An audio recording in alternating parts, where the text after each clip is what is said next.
If you can hear the sound of my voice, sometimes you can hear it, sometimes you can't between this and this countdown. But if you can hear it, like and subscribe. Do all the things you know a good netizen should do, because the show's about to start.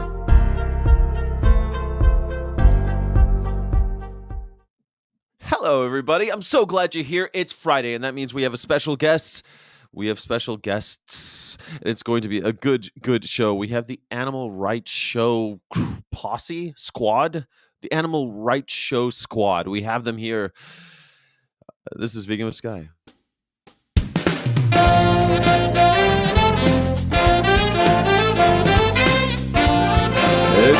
Vegan with Sky Show. All right, the Animal Rights Squad.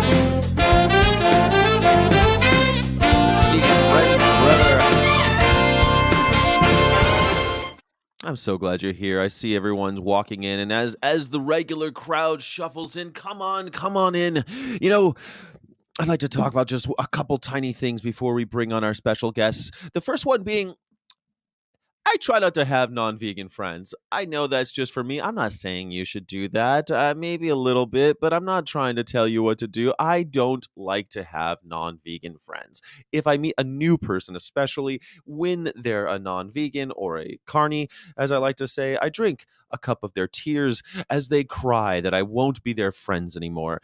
I won't start a new friendship with a carny. That's just me. I don't want to add more toxicity to my already somewhat I live in a toxic planet. I don't want to add more toxic life into this little cave of my skull. So I don't, when I meet someone and I find out that they're in, it's pretty common. You meet someone, you're like, this person could be my friend. And then it turns out, no, they can't be my friend. They don't make the cut. For me, veganism is the moral baseline. That's the bottom. That's the deepest I'm willing to go. That's the biggest concession I'm able to make. Is anything else goes almost, but you got to be vegan. So I answered a question on David Rams's show and on one of his, on his community tab, and holy shit, all I said was I try not to have new non-vegan friends, and I have been called a vegan bigot. I have been called a I don't do enough. I don't do anything. I'm what's wrong with veganism. And I said, look, it's just for me. I get to pick who my friends are. That's like saying you won't be friends with a Jew. And I'm like, being Jewish or they would, throw any race in there. They would say it's like saying you won't be friends with black people. No, it's not. Being black or Jewish does not violate the rights of anyone. Being born a certain race doesn't inherently violate anyone's rights. When you go out and intentionally torture and kill the innocent, that is where I draw the line. I don't think that is too far, too far a goalpost. When you choose to torture and kill innocent creatures, I say I would rather not be your friend. I would say the same thing about rapists, murderers, child molesters, any of the great crimes that humans commit. I would say no, thank you. I would rather not be your friend. That's not saying if you're maybe rehabilitated. Most of us are rehabilitated carnies, aren't we? Most of us weren't born. We were indoctrinated into a carnist world, a speciesist planet, a culture of speciesism, and we questioned those things and then rehabilitated ourselves, or have somehow managed to change our ways. And if you're watching this show, you're probably trying to change the ways of others. And so, to me, I don't want to be friends with people. I don't want to be intimate with people who are out there still committing crimes. It's like you could be friends with a soldier, but if they're literally killing people in the street in your neighborhood, maybe not a good idea.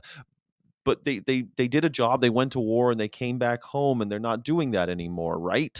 It's just maybe that's not the best example because that's like for money and everything, but you get my point, that you can be rehabilitated, and I'll be your friend. But I can't believe the ire that I have, that I've brought down upon myself by saying that I would rather not be friends with people who are not vegan. My literal words were, I try not to have new non-vegan friends. That's just me. That's just me. The second thing I wanted to mention, you usually go for about, hey guys, hey, Roger Yates. I will not talk to anyone who has not been vegan for at least 20 years. Damn it, Roger. I've only been vegan. Well, I'm coming up on 18 years, so in 2 years we get to hang. Me either, Sky. Thank you for the support, everybody. Thank Dog. It's Friday. Thank you, Karina and Joanna, who are helping us moderate today, and keep them all out. Keep all those trolls out, all those bacon trolls. Yeah, I agree, Sky. Vegan friends are the best. Yes, they're the best. And I have a couple non-vegan friends that I was friends with for I've been friends with a long time. I don't know. They've snuck in somehow. I'm not perfect. I'm not a perfect person. I'm not saying like, if you're not vegan, beat feet forever.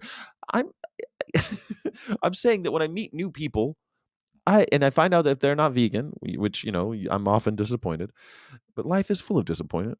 I say no, thank you.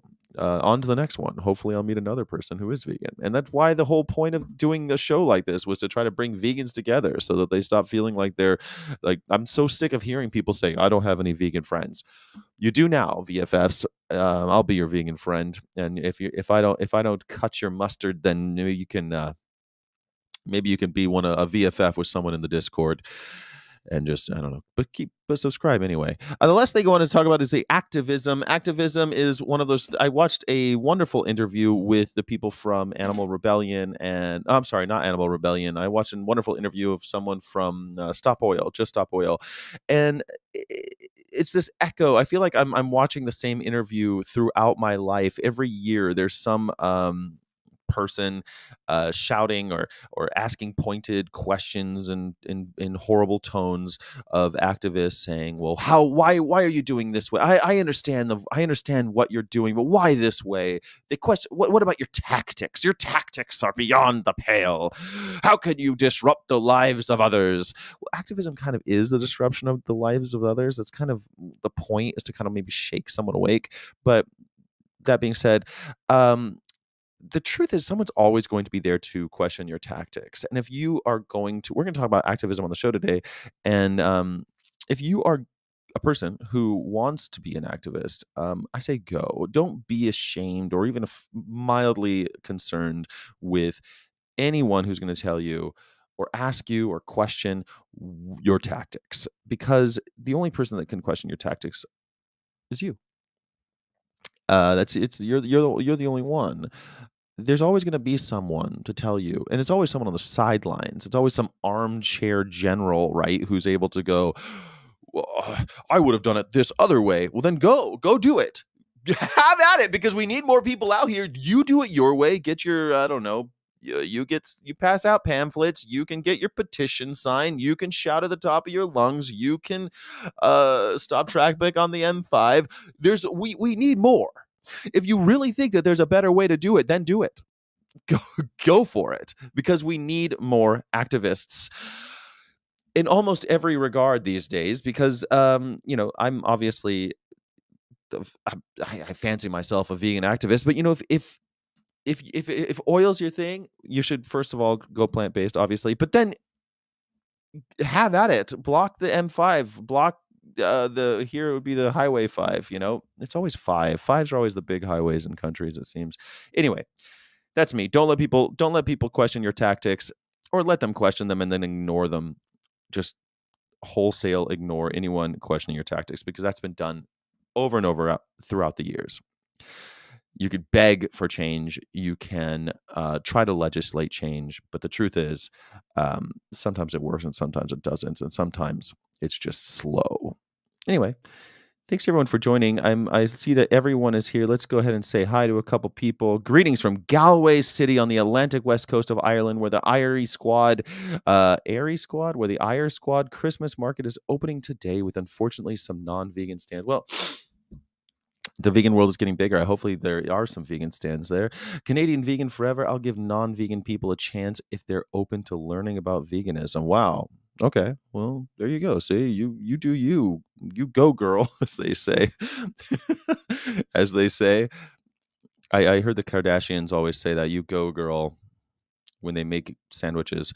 I'll at least grant them that, but if they listen to what I have to say and show no signs of changing, I won't go further with them and won't allow them into my life.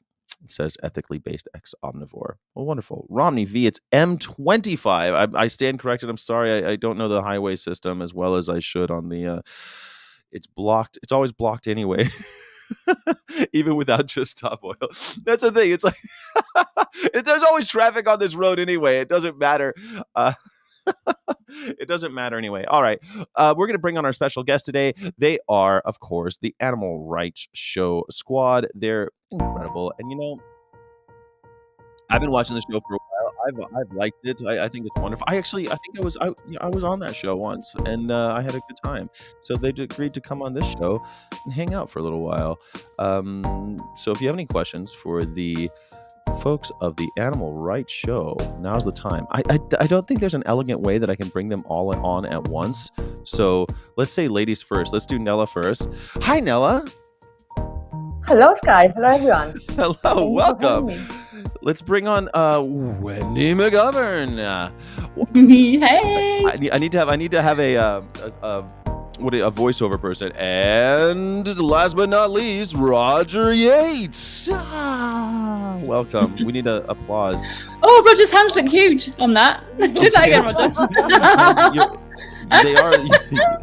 Do you have that disease that killed Jack London? That hand swelling disease? No, never mind. I'm the only one who knows about that. Okay. He has that tropical disease that afflicts Englishmen that go abroad, that their hands swell up. Anyway, welcome guys to the show. I'm so glad you're here. Today since there's four of us, I kind of wanted in kind of the vein of Ronnie Lee, Roger and I were talking about how Ronnie Lee always says, like, if you're not vegan, go vegan. If you're vegan, become an activist. If you're an activist, become an organizer. And I know all of you are activists, and usually with the first time guests or people on Fridays, I ask about like their vegan journey. But rather than do that, I'd rather ask about like how you guys got into activism, because I think that there's so many people who are there to criticize your tactics or tell you how they want you to be an activist. But I think more valuable is to find out how other activists became activists, how they got into it, and what kind of activism they do. Does that sound like a decent conversation to have? Spot on, Sky. Spot on. Spot on. Spiffing. I'm drinking Yorkshire Gold and Earl Grey. I'm mixing them up. Oh, lovely. Days. Yeah, I make. Indeed, it's my first cup of tea though. So I'm hoping that you guys are a bit more awake than I am.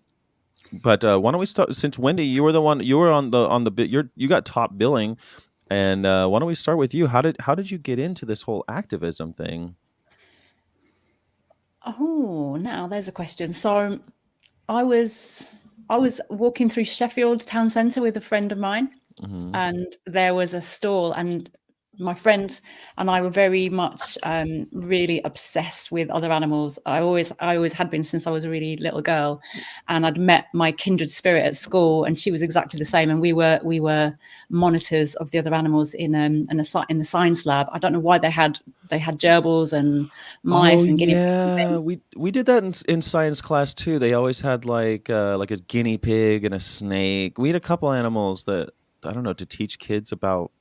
I don't know why that's a science thing. I know. I don't know. I don't even know why they had these poor individuals there, but we used to take care of them. We used to, on all our breaks and lunch times, we would take care of them. And we would always just talk about other animals all the time and like have these relationships with them. And we were just obsessed with anyone. And then we were walking through town centre. We used to go to Sheffield to look at all the record shops back in the day when it was still vinyl shops, and like you just leaf through all the vinyls, and it was like always fun to go on a Saturday. And we came across this stall, and it just really drew our attention because there were so many pictures of other animals. A lot of them rats and mice and a lot of monkey pictures as well, but they were obviously horrific pictures. It was a stall held by an anti-vivisection group called Uncaged Campaigns, and so we were really drawn, and part of me was a little repelled because obviously those images are not what you want to see when you have this When you're affinity with animals. right, And when you're a when you self-complained animal obsessive, a self yeah, I you know, know. like it's so But then I funny think that now I think everyone's just obsessed with dogs, but it sounds like you already had an appreciation of other animals. You know, like every time everyone knows, like people squeal when a dog walks into the room, right? People kind of get really gushy about animals, and I don't know. What do you think? You mm, think that it just was the right time? I mean, a lot of people are gushy about animals. Wendy, I mean, what made you so different? I don't know. I think I always felt awkward around humans. And I just felt this Yeah. affinity with other animals. I felt like I looked after these gerbils when the science lab got rid of them. Eventually I took them home. My mum was absolutely terrified, but she eventually became friends. But they were like my best friends. I just loved them. They had such characters and personalities, Mm. and even from being really little, I loved insects. And I once found a young boy cutting open a bee on a pavement, and I just remember feeling so horrified, so angry, so upset, and it just felt so wrong. And it was just in me, just visceral reaction to that kind of thing was always innate in me, I think. So I think in a way I was just a natural born vegan, even though Yeah, obviously I'm not born vegan, but I had all the right components, definitely. But we came across that stall and we were drawn there, and I just remember that same kind of physical reaction, that feeling of, this is so wrong. How is this happening? I can't understand why this is happening. I was only a teenager at the time. And we got talking to the people holding the stall, which was Dan Lyons and Angie. I can't remember her name now, if it's Angie Hemp or something. And we got chatting and we were signing petitions, and then it was like, well, what can we do? We have to stop this. You have that feeling of, we have to stop this. If we tell everyone about this, it will stop. Something will happen. And surely everyone, people just must not know. Surely everyone, Yeah. if they're exposed to the same thing I've just been exposed to, will make the similar decisions. That's how it feels, isn't it? It's like, I just have to tell everyone. And then I started getting involved with them.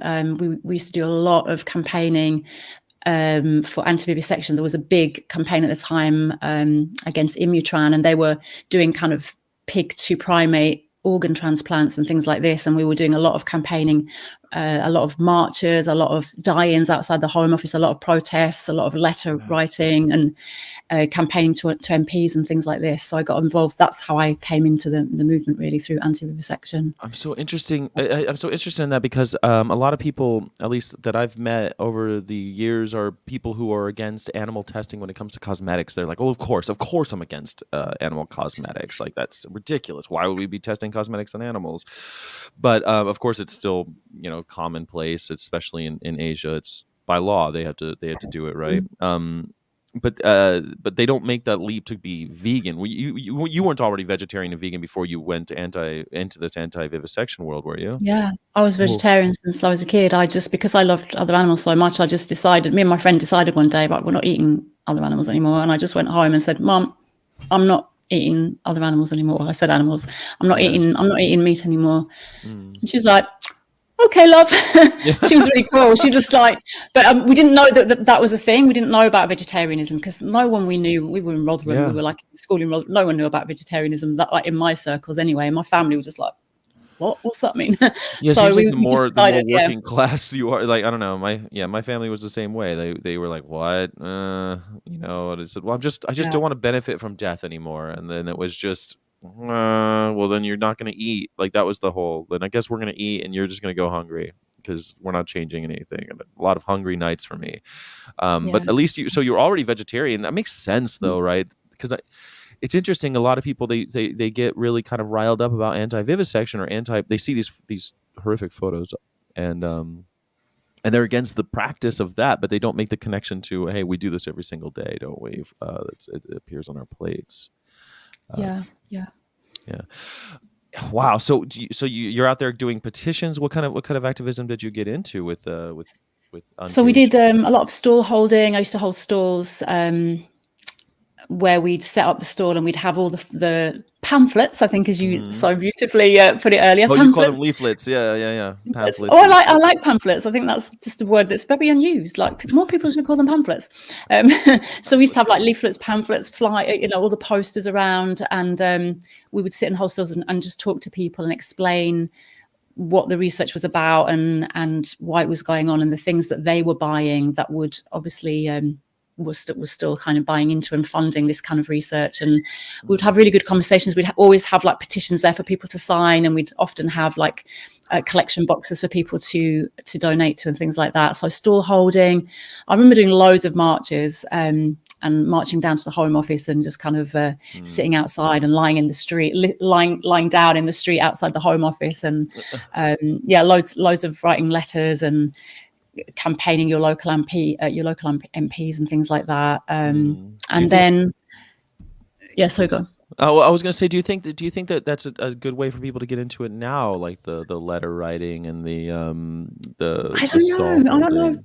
I don't know if people do that anymore. I don't know if that's a stall holding. Definitely, because I think that's a way. Because I came in that way, I think that's a real way that you can be in the community, in a real town, a real city, a real village, wherever, and you can meet people. And I think people are wired to connect with each other, and I think face to face is a really amazing way to do outreach, to do any activism, because you've got that real connection with a real person and someone real telling you their experience, and it's not just anonymous, it's not just words on a screen, it's a real person. And I think also the leaflets you can give them, they can take something very physical and real home with them, and something like that sticky, right? Yeah, you can have that real interaction, and I think that's a great way, if you have the confidence to do that, even if you're just giving out the leaflets, even if you haven't got the confidence to talk to someone. I think there's many things you can do holding a stall. Confidence, it's like the holding the stall, sometimes the confidence is, you don't feel like you have permission to do so, right? But I mean, we enjoy freedom of speech. You're allowed to do it. The permission has been granted. You don't really need much you need a little table and a chair, right? That's all you really need. Do I have to have the banners? Do I have to have the leaflets? Do I have to have, not really. I mean, you can kind of do it with a table and chair, and you don't need to ask anyone's permission. Yeah. Sometimes you do, if you're collecting money. I know we used to have to get permission from local councils for money collections and things like that, but that was like, we used to get that permission ahead of time but then the other stores, I think we just used to, just set them up. Yeah, just someone to give us money. Then the council doesn't need to know about it. There's always the ask. It's better to ask for permission. To ask for forgiveness than permission, right? I think that. Oh, hell yeah. Yeah, just do it. Just go. Just do it. Because I think that's the confidence thing. Like, no one's told me I can, and it's like. And I think it sounds like, when you encounter this stall, people said, no, you can do something about it. You the first question you said, what can we do? You can do something. There's something you can do. There's always something you can do, whether it be getting into the stalls or, lying down in front of the counter. Where did you lie down in front? You lie down and you lay in the Home Office. In the Home Office. That's so cool. Yeah. I mean, those types of like sit-in protests are kind of old school. You don't see those very often anymore, unless it's super glue. Unless it involves super glue, you don't see that very often anymore. Yeah, no, that's true. There's much more gluing to the roads these days. That, you see, we didn't think of that. If we'd have all glued ourselves lying down outside the Home Office now, that would have been interesting, wouldn't it?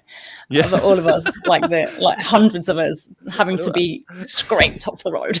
Having to be scraped, and I don't think it was as easy to get rid of. I don't think they had the anti-glue yet, so you might just be there for a very, very long time, way longer than you'd bargained for. Which maybe that's a good thing, I suppose. What about you, Nella? Can we bring you in? How did you get into activism? How did you start down this road? I was vegan for a while, and I was feeling guilty because I was just vegan, not doing any activism, and it was on my mind a lot. And at that point, I had an accident, a health issue, and I almost lost my eyesight from one eye, and wow. At that period, I was, re-examining my whole life, and I thought that you've been postponing things for too long. It's now or never for any of us, actually, because you never know what's going to happen tomorrow. And all these thoughts I had about activism, that I should probably do something and find something that suits me and things like that. At that moment, I decided that this is it. I need to do something. So there was this activist visiting Greece, and she was giving a speech, and I said to myself, okay, I'll go to listen to what she has to say and what kind of advice she has to offer. And that was the first time I went out alone, and I was not seeing very well at that time, so it was a bit scary for me. But Yeah. I felt this urge that I had to do it, and I met a few people there, and this is how I got to the activist community in Greece. Mhm. So people invite me to attend their outreach events. Back then it was AV, Yeah. and at some point I also became an organizer for AV, and then we collectively decided that this was not the thing to do, and we all dropped off. But that was it at the moment. And by knowing other people, the activist scene here is not that big, that large. So by knowing the other people, I started doing different kinds of activism, like sit-ins, protests, organizing some of them with my co-organizers, outreach events, a few campaigns. I was willing to participate in whatever other people were organizing, and I was also willing to help organize. But you're legitimately impaired at this point. I mean, this is something that, able-bodied people don't seem as willing sometimes. It's almost like, I don't know, I was so moved when Louise was on your show, and I mean, she's in a wheelchair and she's making all of these other plans, right? There's all of these other thoughts that she's Oh, got she's to have. amazing. She's an But inspiration. and yeah, I hope to have her on the show soon. But you've got you're impaired as well getting into this. I mean, you must have been kind of terrified in a way, weren't you? I mean, it's just scarier than a 6'5" white guy getting into it. I mean, I've never been afraid of anything going into these things because I'm an able-bodied big person.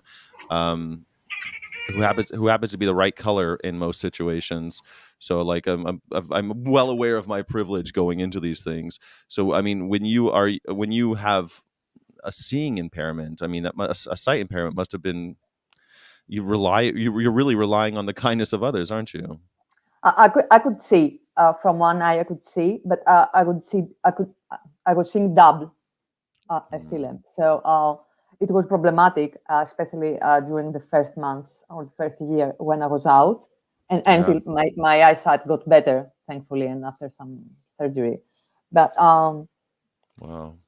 it was scary. But on the other hand, it was very empowering in the sense that made me understand that we should not postpone forever. Yeah. And There's no time to waste, huh? yeah, and there is something for everyone to do. Yes. If the people are willing to do it. And I also have to say that I haven't said that about my eyesight publicly, but I've talked to a few people. So a few people knew that I may need help during events back then, and they were very accommodating. And thankfully, after a while, my eyesight got better, so that was not an issue. Right. Just made you a stronger activist, having gone through it, like a forged in fire. I mean, it's harrowing. I think. I'm not sure, because sometimes, especially here in Athens, because I've done activism also in the UK. But back then, I was sharing most of the year I was in the UK. My sister and her family live there.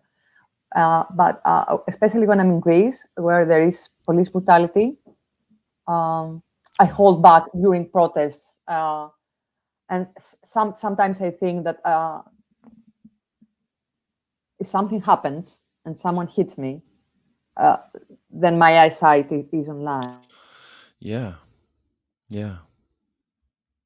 Even that will go to a peaceful protest and will come back in one piece. Well, yeah, I mean that's why it's actually kind of surprising these days. I see these protesters because we're entering, I think, an era where we'll see more and more protests, especially as resources dwindle and various other political friction will continue. I mean, we saw it with the in Portland here. We had weeks long protests, months long protests that ended brutally. oftentimes. There was a lot of brutality going on. But the activists weren't wearing helmets. And it's like, that was, when I lived in Berkeley, that was like one of the first things you learned was, if you're going to go and sit somewhere, put a helmet on, because the cops do not care. They're going to drag you down the stairs. Their job is to get you out. They do not care about your personal well-being. And if you look at those activists, Berkeley in the 60s, all those guys, all the activists are wearing helmets because they were having severe head trauma from the police. It's shocking, but I see now with the rubber bullets are pretty commonplace now with these larger kind of demonstrations, and people are permanently wounded from them. It's not like they're rubber bullets. It's still very, very damaging. People, I don't know why people don't think they are, but I mean, people lose eyes. They lose. Of course they do. Yeah. They permanently injured legs and things like that. That the police just, well, it's non-lethal. So what do you want us to do, right? And they don't want to fire hose people anymore because it's visually it's an unfortunate reminder of our past. So we don't. It's been done here. Right, but the civil rights movement still. It's got a bad aftertaste for Americans. We don't want to see that shit in the street again. We don't want to see the fire hoses, though. I think a better solution for dispersing crowds than the rubber bullets. Here we use tear gas and rubber bullets, which I think are far worse than. Tear gas is awful too. I mean, it's like a chemical weapon. Absolutely. I mean, Ronald Reagan was famous for cordoning off activists and putting gas masks on the National Guard and then dumping the tear gas on just to torture protesters, not allowing them to disperse, just to teach them a good lesson with chemical warfare. And I don't see how that's different than Erdogan or any of these other Middle Eastern villains that we like to put up as these, but whatever. That's Ronald Reagan. He's been gone a long time. We Republicans don't talk about the Republicans don't talk about the past. So you were vegetarian as well. So this is something that I wanted to ask, that because we kind of know where Roger came from. I wasn't really vegetarian. I was vegetarian for a few months. Oh, but, okay. By the time I got active, I was already vegan. This is interesting. So offline in our Discord. So anyone who's not in our Discord, please join up. We do have interesting conversations there from time to time about. Every day after the show, we have a vegan after party, and we talk about the show, or there's things that we don't talk about on air. And one of the things we were kind of questioning was whether or not it's easier for an activist to become a vegan or a vegan to become an activist. And it seems like both of you were basically already vegans, are close to it. You're vegetarians at the time, on a journey to veganism, thinking about rights and animal cruelty and all the rest of the good stuff that on the road to veganism. Am I wrong there? Or I would say I was definitely on the route to veganism. Yeah. Because it just wasn't on my radar at that time. But if I'd have known, what I know now, I definitely would have been vegan as early as I could speak. But if that makes sense. Of course it does. I think anyone who's vegan feels the same way. Like, feels the same way. Yeah. Yeah. The only regret is that you didn't do it earlier, right? I mean. Yeah, but I feel I wasn't. It was activism that brought me into the awareness of veganism, I guess, rather than I think now is much more the other way around, isn't it? Veganism brings more people into awareness of activism, perhaps, but for me it was the other way. I'm curious about it. It's a question that I still have question marks in my head about that, because I was definitely interested in activism way before I was vegetarian, but vegan, and I did think about the death of the animals, but I really didn't think about the justice or like the rights or any of those things. I'm sure that I went vegetarian at 15. I don't think that I was really thinking about, the experiences of animals or whatever rights violations were being committed against them. I just wasn't. I was saying I didn't want to kill anybody. I knew that. I didn't want to kill anyone. But I did know that about oppression. I did a couple workers marches, a couple anti-war, because America's in war all the time. There's always a good time to get out in the street when we start a new war. So I did a couple of those in Germany, but like veganism, I feel like that came to me after I was an activist. And I think, Roger, yesterday you were saying that you think maybe, I don't want to misquote you, Roger, but I think you were saying that it's easier for an activist to become a vegan than a vegan to become an activist. Am I wrong about that? No, I'm just saying that this is kind of part of the debate that's going on in terms of people who are in favor of pressure campaigns who want people to become activists, and then they say, don't worry, because those activists then will become vegan. And what they will do is they'll point out that there's a heck of a lot of vegans. Ronnie will point this out. There's a large percentage of vegans who are not active. And so it seems to be, if you're talking about percentages, it's probably more likely for somebody who becomes an activist to then become vegan than somebody who becomes a vegan to then become an activist. So that's kind of part and parcel of this kind of argument with the pressure campaign kind of people, as it were.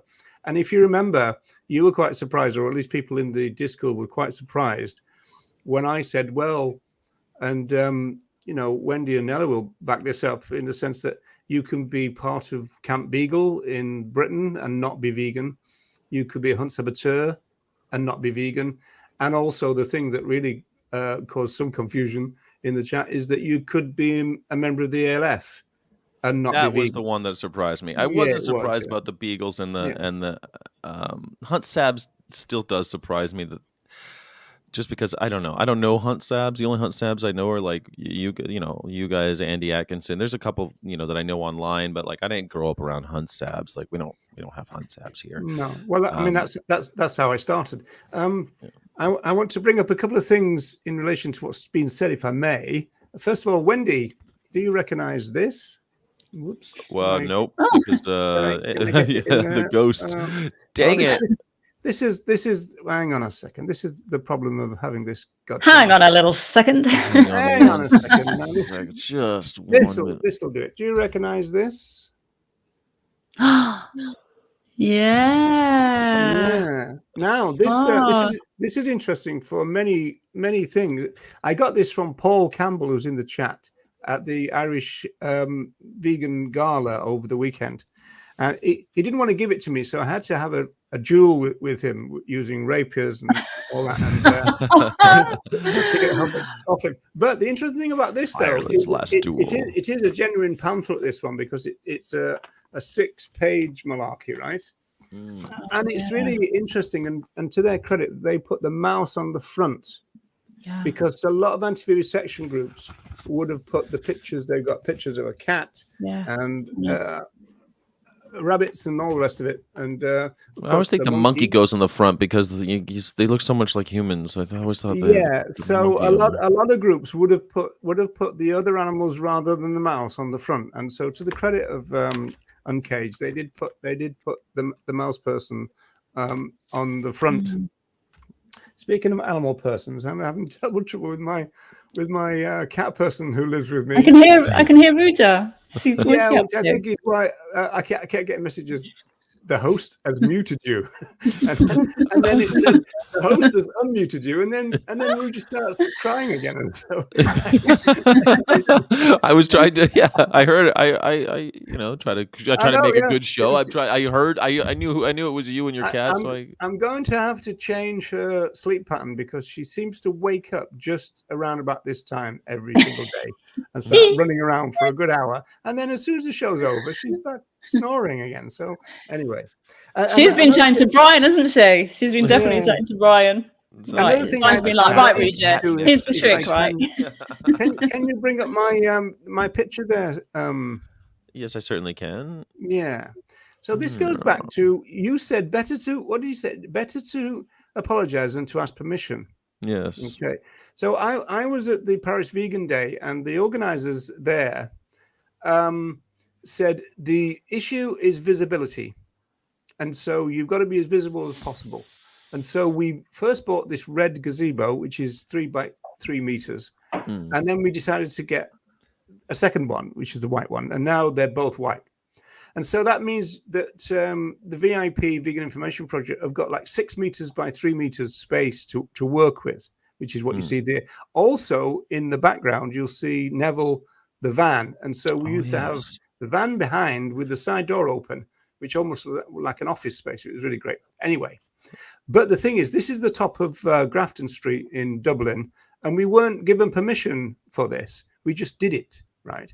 And the great thing about, I mean, we can't do it now because there's actually a tram line now where this is, but the bigger you are, the less notice the cops take, because they kind of assume that you must have permission, because you just set up this massive kind of thing which takes you an hour to set up, and they go, oh, well, that must, you know, they don't even bother with you. So it's a kind of question of building on what you said, Sky. Be a bit bold.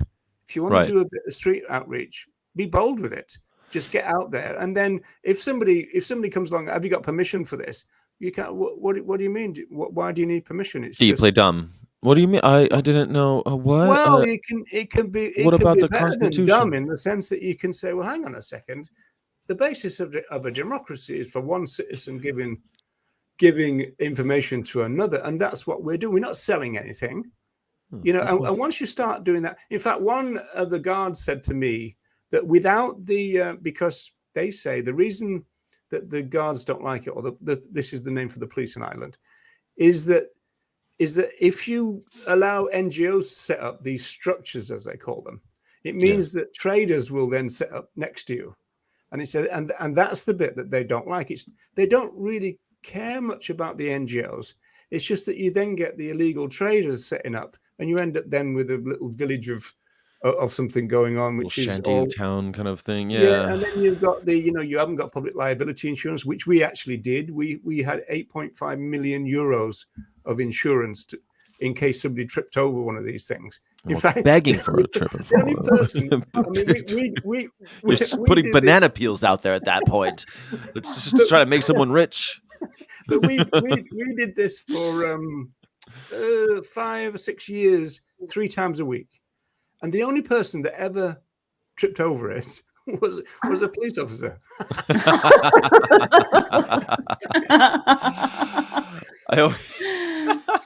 They always the police. I do have a vegan guest who is a detective, and he gets a pass. But it's funny with police; they never seem to know where they're going. It's we watch a show, The Amazing Race, and there's always a team that are police.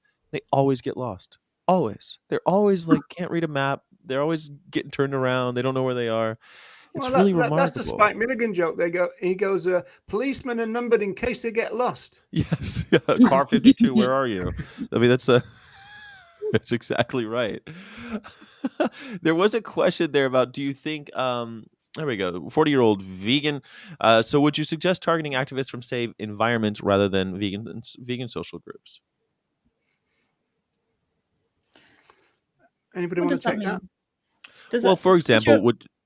would you say targeting activists from okay, environmental right. groups? I think for vegan outreach, like, is an activist more likely to go vegan because they already have clearly some kind of sense of justice that's moving them to perform activist activities? You know what I mean? They're involved in activism.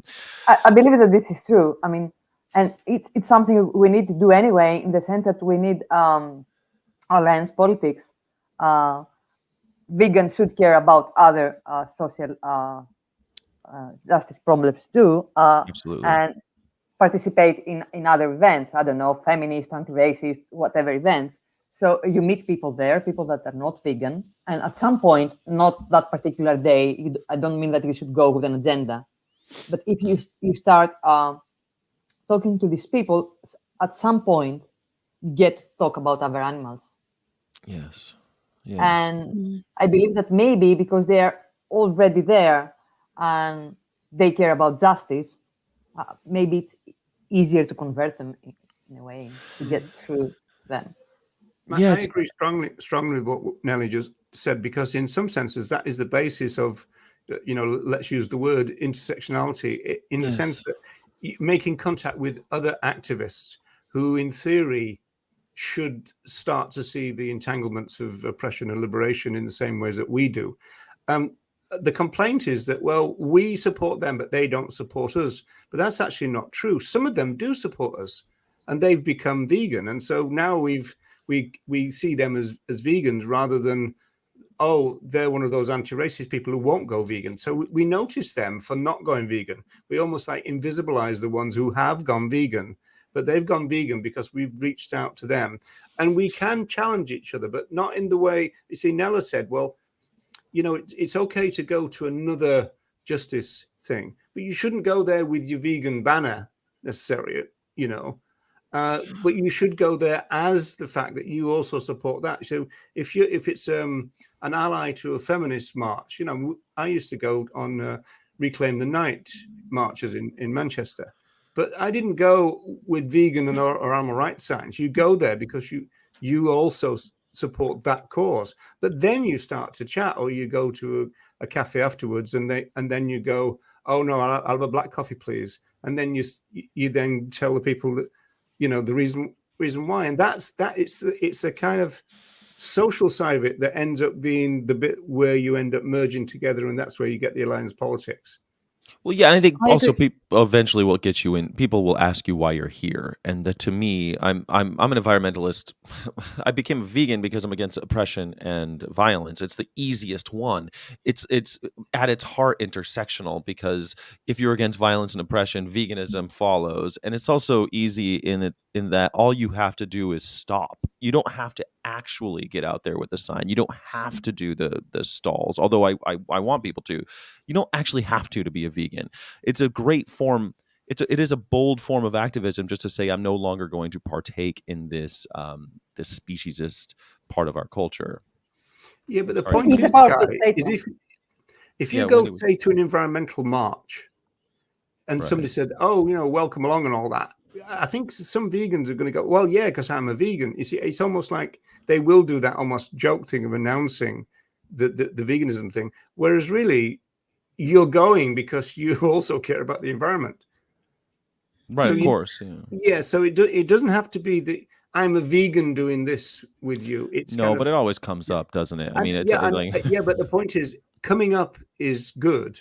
You kind of taking it there. well, yeah, when I did my BLM, when George Floyd was murdered, I didn't wear my vegan shirt to the protest, right? I wore black like Yeah, everybody else. You know, exactly. like, Yeah, I yeah. did- 'cause my, you're when I, there the banner, because the sign that I made didn't Yeah. say "Go vegan." no, it's, you know, end police brutality, because you're there for that reason too. Yeah, it the said same something as about everybody else. racism, make Yeah. love, not racism, or something about racism, because that was what we were doing that day, Yeah. right? But that was also an expression of my veganism, in my opinion. But that's in my heart. I Yeah, don't but need to that wear would that on have my to sleeve. emerge during conversation. You could actually say, this is actually an expression of my, once you're talking to them. Well, also it merges online. I think that's a really good way. That's where, when Instagram and everything, people see, oh, well, Sky was at the BLM march. What does he care about George Floyd and all this other stuff? Well, on my Instagram, I'll tell you, I'm vegan, and that's part of it. I'm against the violent oppression of people or anybody because they look different. I don't care if you have 4 legs, 2 legs, fins, how much fur is on your body, or what color your skin is. Oppression is wrong. That's the problem. And that's why I'm at this George Floyd protest. You know, I mean, when you have the I time agree. to explain it. Sorry. I agree with what you've. Oh, that's all right. I agree with what you're all saying there. I think there are overlaps happening as well, because I know even just with recent experience in the UK, there's been a lot of activism by Animal Rebellion, who were formed kind of almost as a side group to Extinction Rebellion, but because activists were saying, well, hang on, you're campaigning for the environment here, but you're missing one of the biggest parts of the puzzle, which is the murder and exploitation and breeding of these individuals and the way we're living our lives and things. And so Animal Rebellion was formed for that reason. And now there are a lot of overlaps between Animal Rebellion and Extinction Rebellion, in terms of Extinction Rebellion will come along and support Animal Rebellion campaigns and events. And also, even now, there are things happening with Just Stop Oil and Animal Rebellion. There are overlaps going on there. So I know there are these overlaps happening. Whether that means these people are becoming vegan or not, obviously, I don't think that happens overnight. I've had a lot of conversations while I was doing activism with Animal Rebellion, with a lot of Extinction Rebellion activists who were very much, we're all about climate and environment, but were shutting their eyes and putting their head in the sand about veganism and not really wanting to hear that. But I suppose that the point is, if you're there, you have the opportunity to sow those seeds, even if they're not going to turn vegan overnight. The seeds are there, and maybe they're in that position, they're going to think about it. But I also want to bring the other side of this into this argument as well, because I think while I agree with everything you said, and I also participate in lots of other different campaigns, for different social justice movements, I also feel it's important that we don't make people who are vegan and animal rights activists feel that they have to do everything, because I think that can be a little bit overwhelming as well. I feel that if you're really driven by animal rights and you want to focus your energy on vegan outreach or stall holding or anything, and you want to really focus on other animals, then that's absolutely fine. And don't feel like you have to dilute your time by going to every other event just because they fit in with like the social justice values that you hold. I think that we all get to focus where our passion lies. That doesn't mean to say that we don't share the same values as those justice movements, if that makes sense. It just means that we get to focus our very limited time, capacity and resources on the thing that really drives us. And I think sometimes there are vegans out there shaming other vegans because they're not doing every other social justice, campaign and whatever. I think so. I think it works both ways, if that makes sense. I think I totally agree with you. But I think that those vegans who are like shaming vegans for not participating in XYZ are the very same people who are at the top of the show, the same people who are like, well, I don't like your tactics. Then do something else. Like, you can do it any way you want to do it. Just do something. We don't have a drought of people telling us what kind of tactics to use. Well, we have a drought of people who actually want to do something. And I don't care what it is. I don't care if it's sharing on Facebook. I don't care if it's pamphleteering or leafleteering. Do you say leafleteering? We say pamphleteer. Leafleting, but I quite like leafleteering. That's kind of a cooler word, isn't it? Well, like I'm not leafleteering. What do you call a leaflet? What do you call a person who hands out leaflets? A leafleter? Because we call them a pamphleteer. You're leafleting. Yeah, but what is the person called? Just a leafleter, yeah. A leafleter. Leafleter. A pamphleteer sounds a little bit more like like a suffragette or something, doesn't it? I don't know. There's something kind of a little je ne sais quoi. Thank God, we are the three pamphleteers. One for all and all for one. The pamphleteers have arrived. Yeah, one leaflet for all, and you can have one. It's one leaflet. You're only allowed one for each three. I guess what I'm trying to say is that there's a lot of people also on the other side saying, I feel so bad that I'm not doing enough. It's like, well, do something. First of all, going vegan, God damn it, it is enough. A lot of people just need to do that. I just need more vegans too. Like, we need more vegans, and we need, frankly, we need more plant-based people too.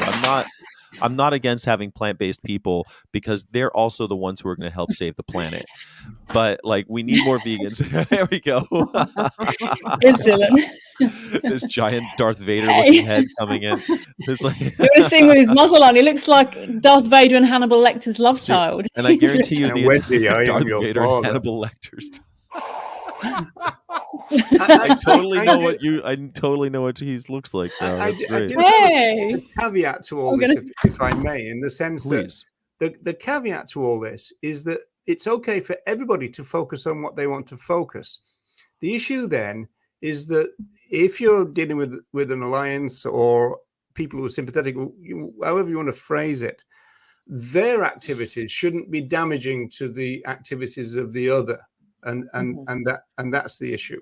And so, controversially,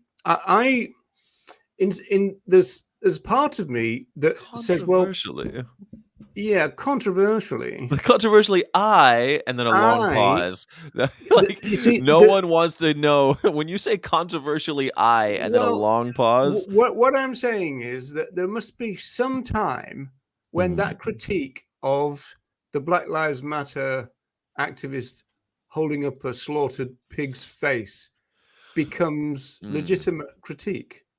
Yes, in the same way as when does it become that the vegan slogan "All lives matter" can be said, or as something like Black Lives Matter kind of vetoed that now, and we're not allowed to either critique what they did, which was damaging to our cause, you could argue, but also the All Lives Matter thing was, I'm sure if I look through the old vegan magazines, you're going to find a slogan like All Lives Matter. Does that mean now that that's no longer available to us?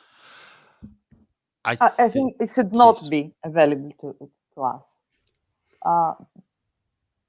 Mainly because of the way it was used by vegans during the Black Lives Matter protests.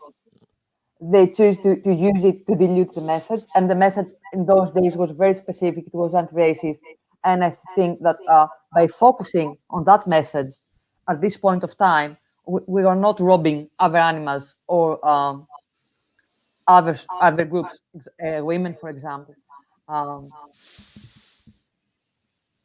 But by using All Lives Matter those days, we were harming the anti-racist movement. Yeah, I know, but I'm saying, does there become a time when we can, or is that vetoed now? Well, I mean, time will tell. I don't know. I mean, I don't know about the crystal ball. My crystal ball's always got a crack in it. But I do think that using symbols is treacherous, and we have to be able to retire those symbols and come up with new ones. I mean, the upside down cross was the symbol of St. Peter. The swastika was the symbol of the unity of the universe. The American flag used to stand for justice. There's all sorts of things. The St. George's Cross used to stand for, English pride, but now it's white nationalist pride. I mean, these especially flags, but slogans too. I mean, there's plenty that I think the National Advancement for the National Association for the Advancement of Colored People would not be called that today, because colored people isn't a thing that people say. Also, I think that we can always wait for the activists that are part of the oppressed group, in this case, African Americans, for example, to decide if it is legitimate to use it by everyone, because they have a better understanding of the situation and a better understanding of that particular oppression. So I think it's their right to decide if something should be used or not. I just think you have to add more words to it. I could totally envision a pamphlet now saying that, hey, when it comes to animals, all lives matter. I think that you could still use it even now if you qualified it in some way without pissing too many people off. You just have to clearly state that I'm not a right wing Trump supporter, Proud Boy. But I do think that all lives matter when we're talking about the global species situation. Like, you just have to use more words. It's not as snappy as all lives matter, but there's got to be another way. 3 words we can pick up. Sorry to interrupt. I don't know if I caught the question right, because Dylan's quite distracting, as you might have noticed. Yeah. But I feel like it's important that we are very mindful of language is really important. And I think often people think, oh, it's just a word, but I don't think it is. Words are very powerful and also come with a lot of baggage. And I think when we're using language, whatever language that is, whether it's speciesist, racist, sexist, any language like that, or any language that has been appropriated by a certain minority group for a certain reason, or has been used offensively or positively in whatever way it has been used, I think we just have to be mindful of what goes with that, and also just be careful that we're not appropriating another group's oppression in order to propel our own cause, and we don't shit on other people. Basically, we don't shit on other people who are oppressed in order to further our own cause. I think we always have to just be mindful of that. But I don't think we should have blanket rules like we should never do this or always do this. I think we have to look at things in context and case by case, and have some empathy and compassion about what we're doing, what we're saying, who might be affected by that, and just remind ourselves that we are. Yeah, but Wendy, how do you? I mean, somebody's Elliot said that he reckons it's veto forever now. And I would answer my own What's, question so by what's, what's saying veto? I think that's the bit I missed. Sorry, The, Roger. the What was word, the? the slogan, all lives The matter. slogan, all lives Oh, matter. okay. Is But it I veto? think all And life I matters. would say, and all partly, life matters could work. All species matter could work. I mean, there's all sorts of things well, that we that's can right, still yeah. say. But I mean, I also think that Nella is right in the sense that we have created the veto by the way that we reacted at the time. I mean, as a movement, we it wasn't our greatest hour type of thing, and so in some senses, there were some. I mean, the pig's head thing was a bit rough. I mean, there's some. well, yeah, it was. How many pigs a week you see? I totally agree, but using them as a prop is something is certainly it does demand a comment, doesn't it? I mean, I using a pig as burn the flag, burn a policeman in effigy. Those are all very strong things you can do that'll piss people off. You don't need to go get a pig's head. And I don't know. I don't think it's off limits to criticize that. I don't think it ever was off limits to criticize it, and I don't think that hurts their movement or our movement, really, the anti-racist movement, to say, "Hey, don't kill pigs to prove your yes, point." but then again, you had all these vegan advocates commenting on the pig head and the protester, and they chose to focus on that without mentioning how dogs were weaponized by the police. Yes. How horses were weaponized by the police. Yes. They attacked. I mean, they talked in a way that was an attack on the protest, in my view. Because, you're right. The whole thing, the protest happens within a deeply speciesist society. Totally. That's what I mean. We didn't handle it very well, did we? That's where the protester obviously is a speciesist, like most protesters out there every day. Yes. Because think of how many other exploited pigs were or other animals were at that protest. How much skin would have been worn on the jackets, on the shoes, in the food that people have been eating. You know, the most exploited pigs on that protest would have been in the stomachs of the people there. Yes, of course. Exactly. So that's when the thing at the Capitol. I hate that I say the thing. I'm sorry. I apologize. That was disrespectful. I don't remember the. We just call it the January 6th riot or the coup. Yes, you mean, you had. You mean when American democracy failed and we failed to have a peaceful transfer of power for the first time in the history of the world? Okay. Yeah. You're very good at describing things. So when this happened, you had all these people wearing fur. Yeah. And vegans did not react at the same time. I would expect them to react at least the same, because the pig head was a huge issue, but the fur on this person didn't become a huge issue. Was the pig's head that big an issue, guy? Like I remember, because I was when I went. Obviously, I was in Southern California. There were no pig's heads. It was a peaceful thing. The cops were around, but they were mostly to help divert traffic, so no one got hit by cars. There wasn't like the protest that I was in. I was living in a very right-wing area, and I expected a lot more pushback, and there was none. It was quite calm. So I wasn't in this like the war zones that were on TV. But I remember that pig's head thing, and I remember some vegans talking about it, and I remember kind of rolling my eyes the same way Roger just did about like, well, you guys are all eating pigs. I don't see why you're splitting hairs here. Do you remember activist groups doing specific posts about it, and they had even posters with it? I mean, I do remember Instagram being a pain in the ass during that time. Yes, that was like one. I felt like that was one thing. Colleen said splitting hairs is you're not allowed to say splitting hairs, so don't get up. It's a hair. No, it's split. Yeah, no. It's hair, not splitting hairs. Not like a hair coursing.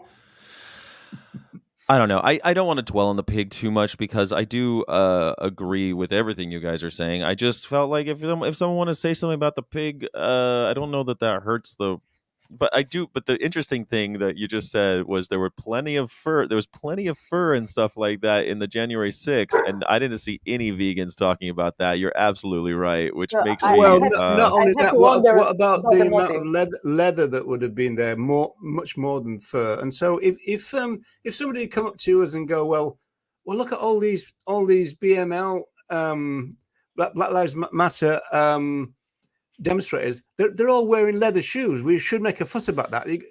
You wouldn't. You go, oh, come on, right? right. And so that's where the judgment comes in, isn't it? Well, I guess it's the same kind of thing, during when 9/11 happened and 3,000 people died, that day you were still, I think it was 1,500 times more likely to kill yourself in America. Like, you were still that day more of a danger to yourself than the terrorist was a danger to you. You were more likely to commit suicide that day, just on the law of averages, than to be killed by a terrorist that day. But that doesn't negate the fact that, wow, those towers went down and changed the world. Wow, that was a loud thing that happened. It's just things like you could see 1,000 people wearing leather shoes, and it's not as powerful as seeing a bloody pig's head. I don't think that's odd. I don't think that's normal. Of course, the bloody pig's head gonna get more. People gonna take pictures of the bloody pig's head. They're not taking pictures of leather I shoes. think there's things that trigger vegans. I mean, I remember very clearly every time somebody walked past our store in Dublin with a fur coat on, you noticed that all the vegan activists noticed it, and yet everybody is traipsing around, with leather jackets and leather shoes and all the rest of it, and it doesn't get the same thing. Whereas, you actually see people following them down the street, kind of, and so it is a kind of trigger. Yes. Well, triggers are that's the same kind of thing where a flag is just a piece of cloth, and when you burn it, people get angry. I mean, I just flag? Do you have a flag? There's a thing about symbols that people get riled up about. I don't know that's. I don't know. People get upset about them, and I understand it. I just don't. I don't think that it wasn't the vegans' finest moment. It's because we have a symbiotic relationship. Symbiotic. It wasn't the vegan movement's finest moment during the BLM, especially when they're like, well, if you care about this, then you guys should go vegan. That was rough. I mean, I remember seeing more of that shit that pissed me off, Nella, and I was like really upset about it, because it's like, maybe not the time. There is a time, and I think there's always a time to talk about veganism. We can't shut up about it, and neither should we. Nor should we. But God damn it, maybe not during the protest. Don't wear your vegan shirt to the protest. And plus, I mean, if there is an issue, and obviously the pighead was an issue, and it was triggering to vegans, I understand that. But you have other activist groups that are part of the Black Lives Matter and can address the issue. If they think that they must make a comment about it, they can make the comment better than I can do. So why not? Why white vegans think all the time that they have all the answers and they must intervene all the time? There are other people that can do it, and they can do it better. Yeah, it's a little bit like when Carol Adams talks about she wishes that men would stop trying to tell women how to live their lives, how to be good, how to be a good citizen. She's like, leave the vegan outreach to women, to the feminists, because feminists can speak to women better and from a different place than women who are already oppressed by men in a patriarchal society, that men would preach and talk down and try and control women and what they do. Women are not going to hear it in the same way from a man who's trying to tell her how she should live her life than she would from another woman approaching her, in a very different way with a different outlook. So I think it's that same kind of thing, isn't it? It's how you hear. The messenger is as important as the message, in a way. That, like, who you hear it from, you're going to hear it differently. So to have a lot of white vegans preaching to, Black people who are in a protest in a very, very something that's very, very emotive in that situation, they're not going to hear it in the same way. They're just going to hear white people preaching to them, which is not. It's not going to have the right effect. I think Dylan might agree with that. Agrees. Well, it won't have the right effect because it's a mansplain to you there, Wendy. I think a lot of what Explaining. we're seeing with those with the white vegan during those times was appropriation, and there does seem to be a tendency when you see people marching to try to co-opt that in many ways, and I think you see that with the Just Stop Oil. Well, why aren't they vegan? We should be. Those idiots aren't vegan. The Just Stop Oil need to be going vegan. It's the first thing out of vegans' mouths when they see they appropriate that movement. And white it is people are very particularly natural, guilty though, of isn't that, it, aren't they? Sky? I mean, like the first thing I noticed about that Just Stop Oil thing on the first one, painting, yeah. Van Gogh, was the fact that it was a non-vegan soup.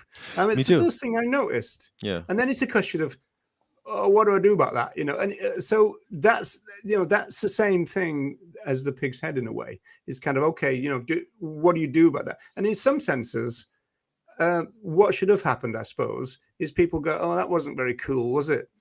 We amongst vegans, kind of thing. I guess.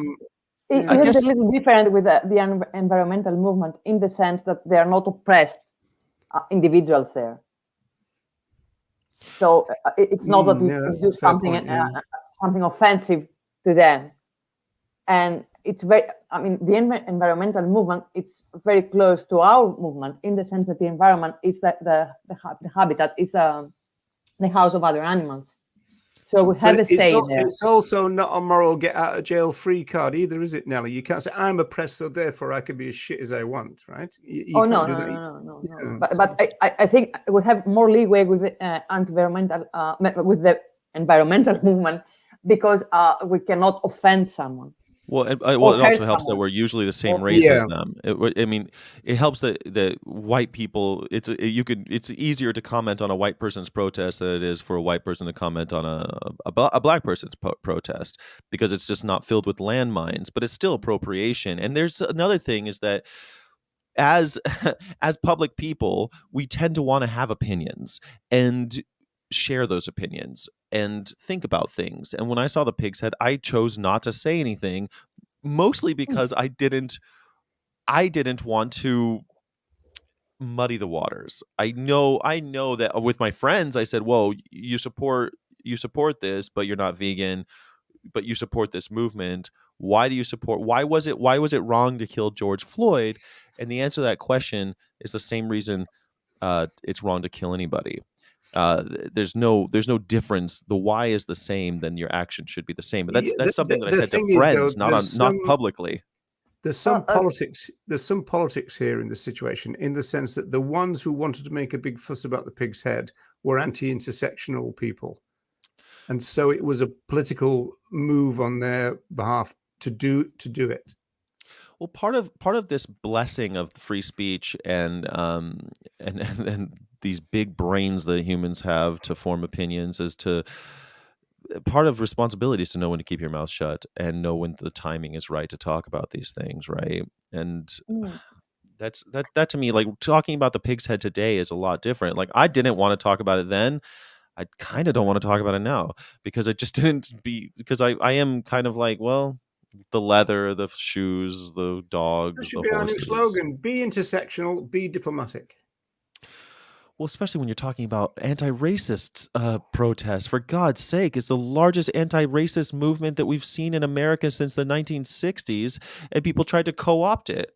Everyone was trying to co-opt it. That's what I'm saying to you, Sky. I think that there were some people, and they were white, who were doing it, who wanted to make a political point within the movement, and they used that, as a bit of a stick to. But I think it's a symptom of the patriarchal white world we're living in, right? I mean, like what Wendy was saying, like growing, you're in the patriarchy, you're in this patriarchal world where white people have privilege, white men have even more privilege, so they're gonna be the ones who speak up and say shit. Your seminar example, right? I mean, isn't that always the... Yeah, but that's not quite the point I'm making. I'm just saying that it wasn't just a it was a tactical kind of it was on purpose. dig at pro-intersectional people, and that's what drove it.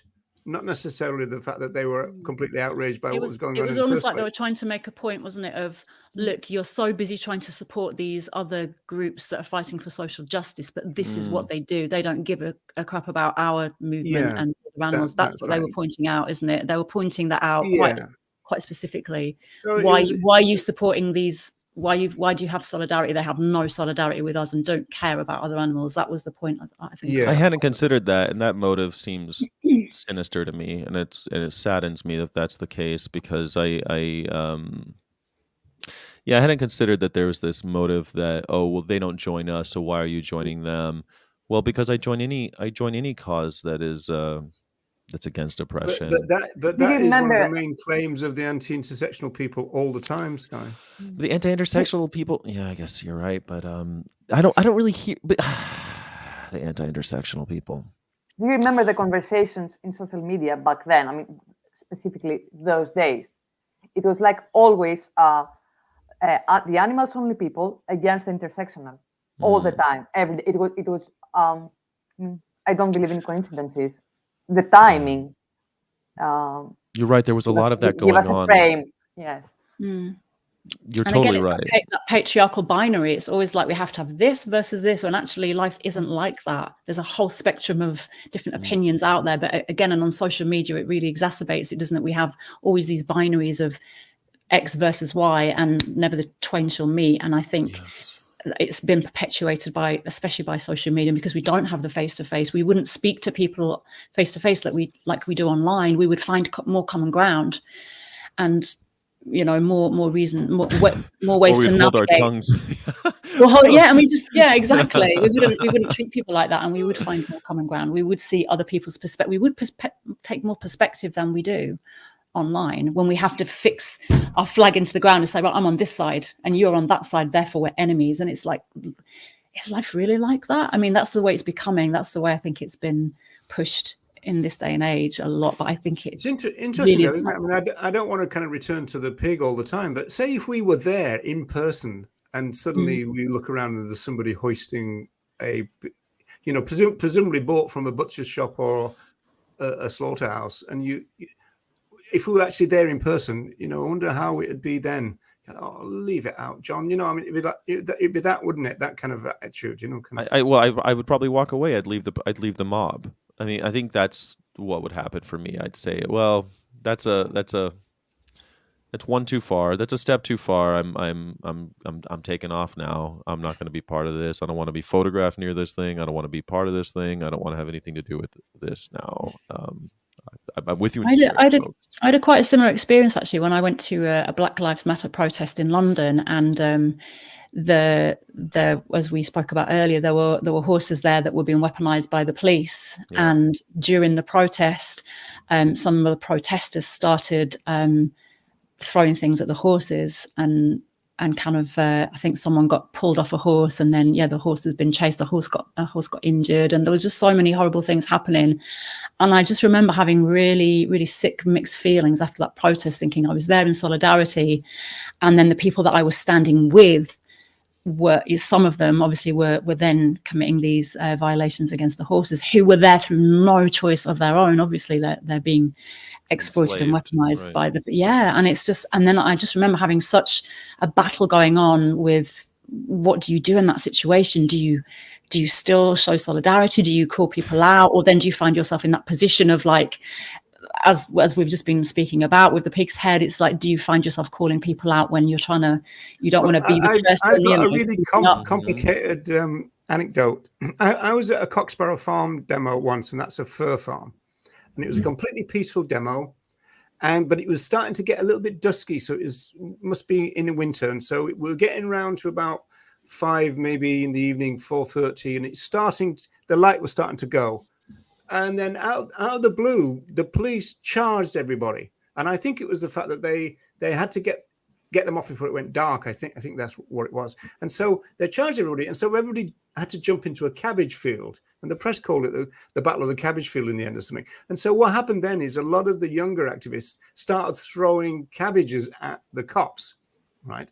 And then I remember distinctly a woman getting in front of the horses and doing this kind of to the activists, don't throw cabbage at the horses.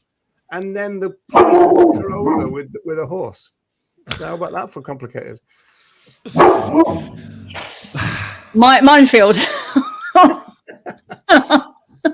Where do you even go with that one? There's a lot to unpack. Well, in the heat of battle, there's going to be collateral damage too. I mean, there's some of things that we're just going to have to accept, that there's going to be casualties, and maybe the pig's head is one of those casualties. I don't know, but it all seems unsavory, doesn't it? It's not something that I just want to swallow without comment. No, the cabbage thing was very savory. A little bitter. Need a bit of salt. Yeah, I don't know, but back to what Wendy was saying, I wanted to, this idea that social media is making us this radicalizing us or putting this stronger divide between us. I think that this last election, one thing that I've taken, that the one that we just had here, that people are kind of sick of that, and that it's one reason why they didn't swing we didn't see this radical divide. It wasn't a sweep like we normally see in the midterms. There was no bloodshed. There was no violence. People are tired of this, like, us versus them, because my neighbors are literally Republican. They voted for Trump both times. We don't live in a red and blue state world, even though that's what the map. We live in a purple world where we're all mixed up next to each other, and it's so ridiculous to like plant a flag and say, "Well, you can't come in right here." Well, we live right next door. I share a wall with them. Like literally on the other side of this wall is a Republican family, and I don't think they ever since January 6th. I don't think they support Trump anymore, but a lot of people don't. A lot of, especially California Republicans, they were like, "Nah, that's too far. We're not supporting this guy anymore." But they did, and we fought about it. We argued about it, but we're not killing each other. And I don't know. No, you cannot, live hating everyone around you. You cannot live like that, especially in your neighborhood. But we don't live in a binary. I had some weird experience the other day. I was at an outreach event, and this woman approached me and asked me what we were showing at about the footage. And when she realized that this was about other animals and not about women, she said that I don't want to, hear anything about that. It's not important. And I asked her why did she think that, why it's not important, especially if she cares about some other individuals' rights. So we had a conversation, and she was very aggressive. And at the end of the conversation, she said, "You people are left. You are like communists." And at that point, I thought, I'm talking to a right-wing person all this time. I had never a chance. They are not the people who will change. They are not the people who care about other humans or other non-humans.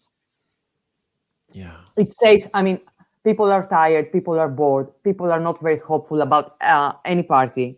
I understand that anywhere in the world. But when you self-identify as a right-wing person, it says something about you. That's my opinion. It definitely does. Of course it says something. If you identify as a right-wing person and are supporting Donald Trump after the attempt of a violent overthrow of the longest-standing democracy, I think it does say something about you.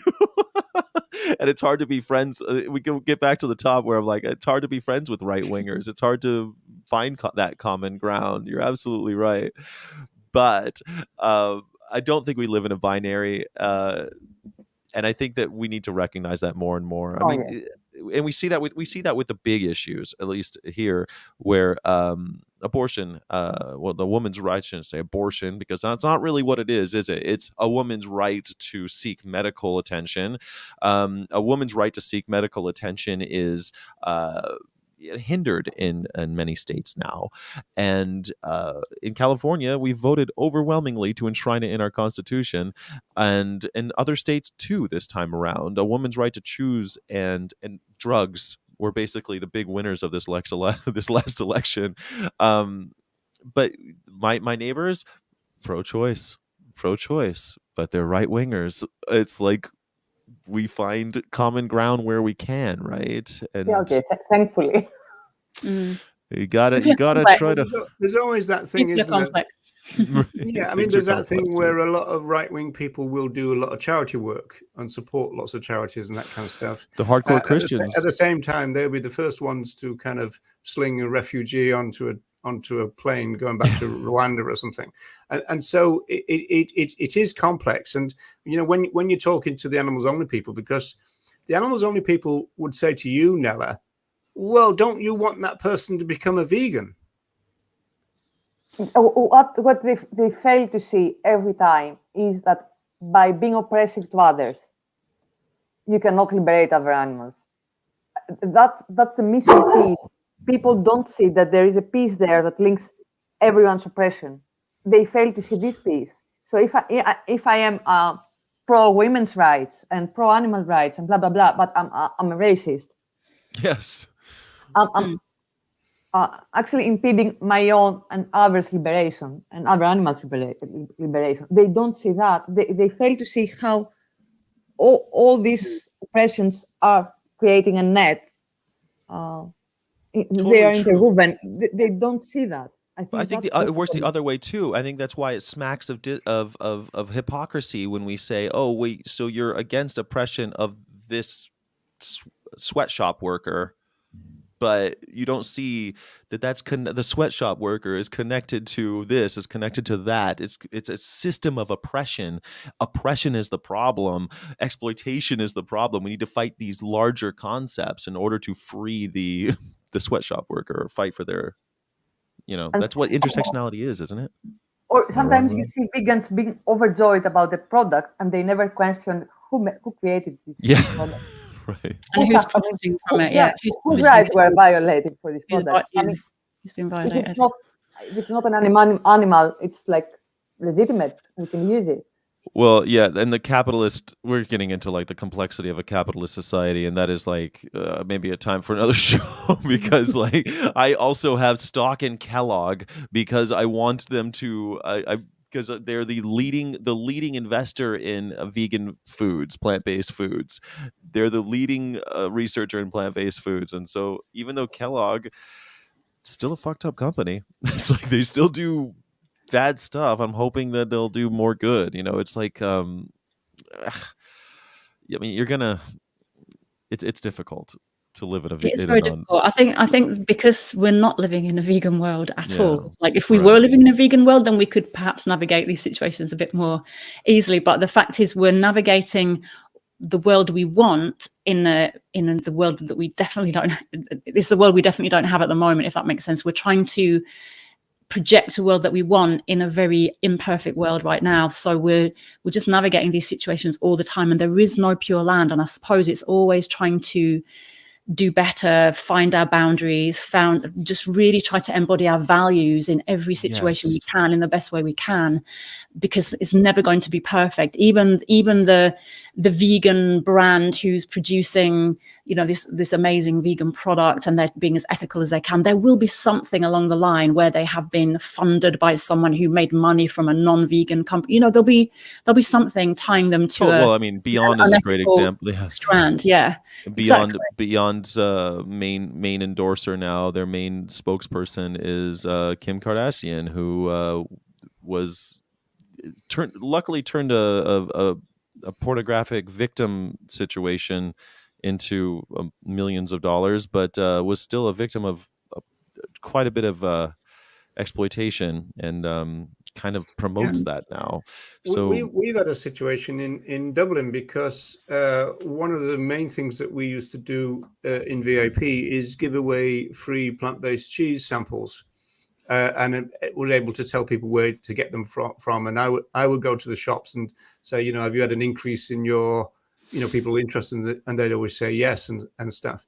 And so we will get in the samples from a group called Art of Zen, and then they got bought out. The cheese company that they were distributing got bought out by a dairy company. So then Art of Zen switched to another vegan thing, and I think they've collapsed now. And so now the people who were distributing the vegan cheese to us are not in the vegan cheese distribution business anymore because there's no vegan suppliers suddenly, and so they've had to diversify, and we've not got our samples now. And so this is the kind of logic of capitalism, that as soon as they see something that is a market opportunity, they buy it out. The real problem is that cheese will be dropped from the shelves in a flash if suddenly something goes wrong. Right. Or the second that there's a 1% dip in demand. But to Wendy's point that there's no pure land, I think that's not really the promise of veganism. I think the promise of veganism is that we have pure, huh? It is a good line, isn't it? There's no pure land. But I think that the promise of veganism that we have, I borrowed it. We attempt to have a pure soul, in a way that we consider the rights of others and make violence a last resort and not the first. And I don't think the promise is that there's never going to be violence, suffering, or oppression. I mean, but we can be against it. I'm against slavery. Slavery still exists. Most thinking people are against slavery, and slavery is still prevalent on planet Earth, but we're against it. We root it out when we can. We stamp it out when we see it. We point at it, and we're reviled by it. And I think that's the promise of veganism. Well, that creates another situation. I've been in a situation where, when I was in Vegan Island, for example, and then subsequently with the VIP, we sourced our T-shirts from ethical sources as possible. So the first was called Ethical Wares, and the second one was Fruit of the Loom, which seemed to have been below Ethical Wares, but then they caught up. But some vegans said to us, well, look, if you get your £3 T-shirts from, a sweatshop, you can sell your vegan T-shirts cheaper. And we said, well, we wouldn't do that. So right. Again, you've got that tension there, you would be able to get more T-shirts on the streets if you got if you're willing to stomach a bit more exploitation. Yeah. You can get them at €3 each, whereas I think we were getting them at €8 each or something, which means that you've got to sell them at 15. Right. You know what I mean? And so if you got them at 3, you can sell them at 10, and you can shift a lot more. And that means that there's more people walking around with a vegan slogan. Yes. So I think some of the animals only people would go, well, that's the option to take. It doesn't matter about the sweatshops. Right. Yeah, I guess some of the animals only people would. And I think a lot of vegans would just be happy in their ignorance. But the promise of veganism is that in a vegan world, we would consider the rights of all, right?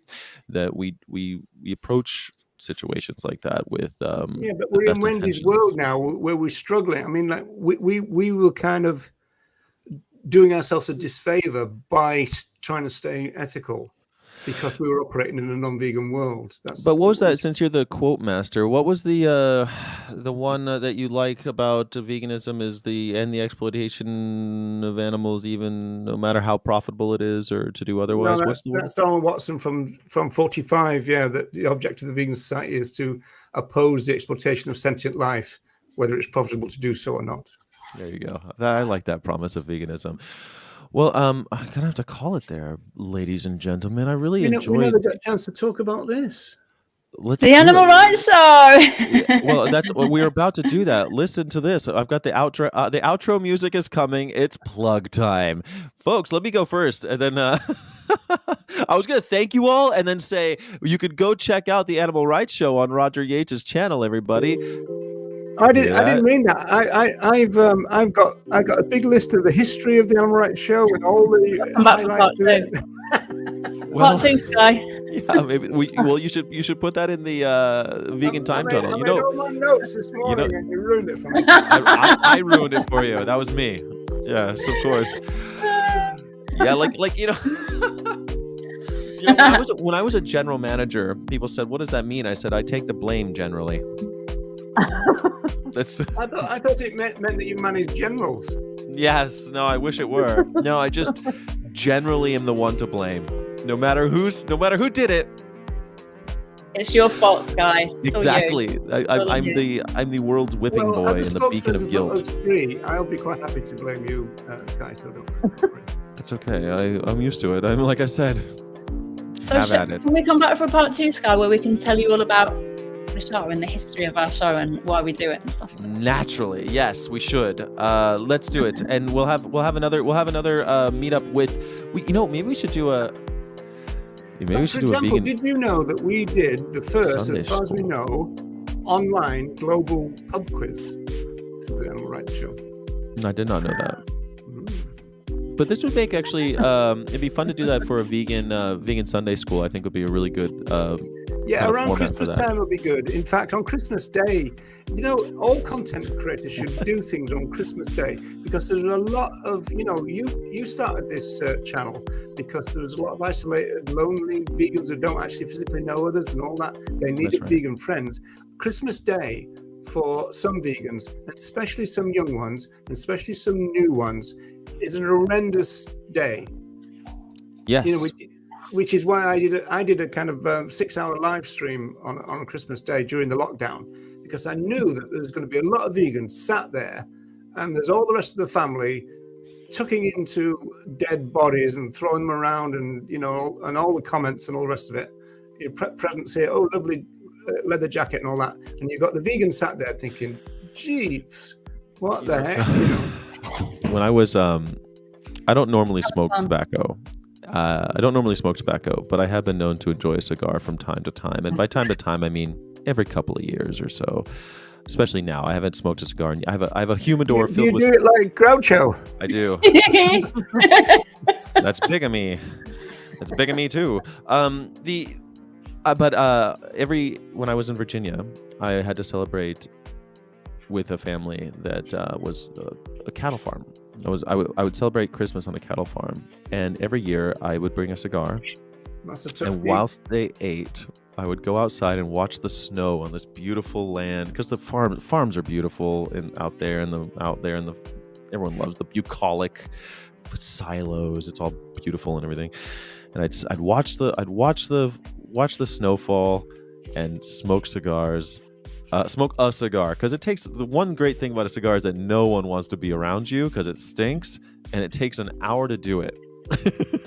So you get an hour, all you. It's worth any amount of cancer to get 1 hour to yourself. I like the smell of cigars. I used to like the I smell do. of pipes as well. I but, do you know, too. Yeah. yeah. Oh, if Well, people everyone smoke likes roll-ups now, I'm a bit like, I don't smoke anymore, but I get that craving. Like, I just feel like saying, "Oh, rollers a bag," Yeah, and I pipes are don't. I hold definitely- back. Cigars I though feel you, do Wendy. generally move people away. There's lots of bars that won't allow you to smoke cigars at the bar. Even in Vegas, where smoking is totally, it'll say no cigars at the bar. Go sit at a table. So that's anyway, there's my how to get away from a carny family when you're when You say carny, Sky. Is the carny not short for people in America who did it not used to be like carnival people? Yes, they called were. carnies? Yes, and people don't like them. So is They're considered shifty and Yeah, s- there's a film, wasn't there, thieving. with Robbie Robinson from the band, and I think that was called Carney. Carnies are generally looked at as ragamuffin, vagabond, kind of con men and thieving ex-cons, those types of people. Gypsy type. I tell you what, that circus family. people. So that family I was just telling you about that owned a cattle farm during the summer months. They owned a lumber mill, a cattle farm, and a carnival. And I was in a traveling carnival for 2 summers, where I traveled around the southern United States with one of the oldest portable carousels in the world, and I had to build the stupid thing. You build it at the beginning of the show and the end. So could the cows escape slaughter by learning to juggle? I was the only one who could juggle at the carnival. That's so funny that you said that. I would No, but they couldn't. There was no escape for the cow. And the cows, they would say, well, do we treat our cows unkindly? Look how wonderful these cows are treated. We treat our cows perfectly. I'm like, yeah, but then the truck comes and the horror movie begins. these cows, while they're out here grazing and everything, they look like they're having a grand old time. But no, they aren't. The horror story just hasn't begun for them yet. It's pretty bad. They had about 300 cattle. 300 heads. 300 heads of cattle they had. It was horrible. Roger, have you spoken to Sky? I know we can't do this now because we've got to go, but maybe on our part 2. Has Roger spoken to you about why carnism is a vegetarian concept? It's nothing to do with veganism. Of course he has. I wondered if you had. I thought you probably should. Yeah, no, I was aware of it before George Martin was on the show, but Roger found it necessary to comment during George's visit about how carnism. Yeah, but I think George actually had a really good defense of it. But that's I mean, his defense of it is that they are the ones with the ideology, and that veganism isn't the ideology. That they are the ones living with an ideology. I think it's a pretty good one, but that's not. I think it's a funny joke that these people who call themselves carnivores they're not carnivores. They share none of the same traits of a carnivore. They don't look like carnivores. They don't have a mouthful of razors and knives that grow out of their fingers. They have nothing in common with a carnivore, and yet they call themselves that proudly because they like to compare themselves to lions. It's speciesism, though, isn't it, Sky? Mm-hmm. What is carnies? Well, that's the overarching ideology, and let's not go through all this again. Because you prefer. But I usually say speciesist, but like to kind of deride them. The real truth about the activist liking of carnism, which actually goes against what Melanie Joy says, is that you can say, "Oh, you're a carnist." She's actually opposed to calling people a carnist, but I think it's got a bit of a sneer about it. It does. It's a slur. I use it as a slur. Oh, you're a carnist, you are. And I don't think That's you're why a speciesist has got the same kind of pull to it. I don't think. I think that's why the activists like it so much. So they've adopted a vegetarian concept within the vegan movement, and that's the bit that always sticks with me. It sounds like an insult. It is an insult. It is, but it sounds even more. Oh, I see what you're saying. Speciesist doesn't sound the same. Right. It doesn't have the same. Like calling someone a rascal or a shed. Right. Yeah. It doesn't slap like racist. You little cat. Yeah. That's what we should do. The species is rascal. Yeah. You rapscallion. You wouldn't put carnism out there along with the other impressions. You wouldn't say carnism, misogyny, racism. You would always say speciesism. Speciesist, yeah. I totally agree. And I say speciesism. I generally don't talk about carnism ever. I never say carnist, but I'll happily use it. I happily use it as a slur for all these babies who are constantly crying about like these people I talked about earlier today, like, oh, you don't want to have non-vegan friends. Yeah, I don't want to have non-vegan friends. I didn't say I don't want to have speciesist friends. I said I don't want to have non-vegan friends. And all of a sudden, these guys come on. Well, that's like saying I don't want to have Jewish friends. And that's when I say, okay, carnies, you carny tears, you're appropriating the suffering of Jews now, saying that, oh, you poor carnies, or because I don't want to be your friends. Like, you must really want to be my friend. These carnies always want to be my friend because they're really concerned about this, not wanting to be friends with non-vegans. I don't know. No, I'm using it as an insult. That's all. I don't know. There's not much weight behind it or anything like that. You ever thought of doing online all-in wrestling with that dog? Wendy? Do you know what? Doing the show with Brian is so much easier than doing the show with Dylan. I'm going to speak to his agent because this is just. He'll get a SAG card that keeps. It's really tough doing the show with Dylan around. He's because on this table, right? We're climbing on the table. There's like a Lazy Susan in the middle, which is made of glass, and when he steps on it, it's tilting like that. So it's almost like he's, I don't know, some kind of wobble board, and it's literally he fell off the table early. You didn't even hear that, but he went off the table backwards like that, going. I was like, oh my God, I literally sat in his bed then going, what just happened? He looked at me like I pushed him off, which I didn't. And he's very demanding. He's got his own rider and everything. Carnivores sounds better than speciesist tears. Maybe it's a macho term. Someone said, "Oh, I'd say omnis." See, that sounds like almost friendly. I don't want to be friendly with these omnis. Sounds like I don't know. An omni on an omnibus. What they are omnivores. Yeah, I guess they are omnivores. To me, You they're. have a lazy Susan. I guess you call them necros. They're Then you have a- they're you have a lazy necrovores. Susan.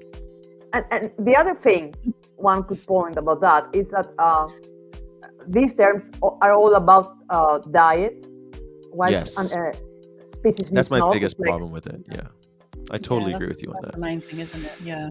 Yeah, my biggest problem is because that's why it's a vegetarian thing, right? Because it's about what we eat, and it's not about what we eat, right? But that's all they care about. These carnies, they're always like, but bacon though, and all this.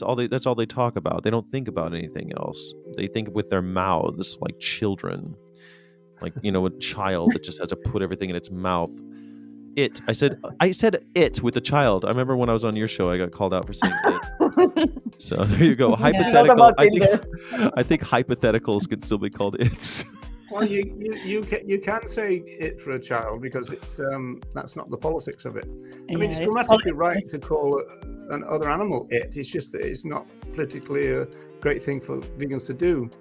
No, I don't think it's okay if it's a real animal, but a hypothetical animal, for some reason in my brain, it's really hard for me to like. If it's not an unreal animal, What like about an Bugs animal that Bunny? I made Hey, up what in my about Bugs Bunny? imagination. What about Bambi? What do you What mean? about A Bambi? unicorn, for example? What Yeah, kind like of a animal? unicorn. No, I'm saying like if I'm talking about a hypothetical, like Schrodinger's cat. Schrodinger's cat. I don't know if Schrodinger's cat is male or female. It's a Gedanken experiment. The cat never actually existed. It was just a thought. I would call that cat it.